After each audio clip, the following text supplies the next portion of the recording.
కన్నుల పండగ గంగామాత జయంతి ఉత్సవాలు. కర్నూలు జిల్లా అదోనిలో కొలువుతీరిన గంగామాత జయంతి ఉత్సవాలు ఘనంగా నిర్వహించడం జరిగింది. గురువారం జరిగిన జయంతి ఉత్సవాల్లో ముందుగా అమ్మవారిని అర్చనలు, అభిషేకాలతో పూజలు చేసి పూలతో అలంకరించారు.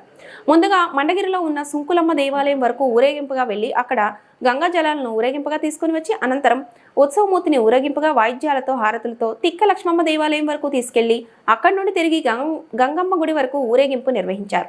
ఈ కార్యక్రమంలో గంగపుత్ర సంఘం నాయకులు, తెలుగు ఈరన్న, బేల్దారి శ్రీనివాసులు, దుల్లయ్య, మేఘనాథ్ కృష్ణమూర్తి, ఆటో వెంకటేష్, రాయచూర్ నగేష్, టీచర్ రంగన్న, నరేష్, చిన్న తరహా బాలరాజు, బ్యాంకు సూర్యప్రకాష్, టీఎన్ఎస్ఎఫ్ రామాంజనేయులు, చిన్న హరివానం నాగరాజు, బాలాజీ, సోము తదితరుల ఆధ్వర్యంలో జయంతి ఉత్సవాలు జరిగాయి.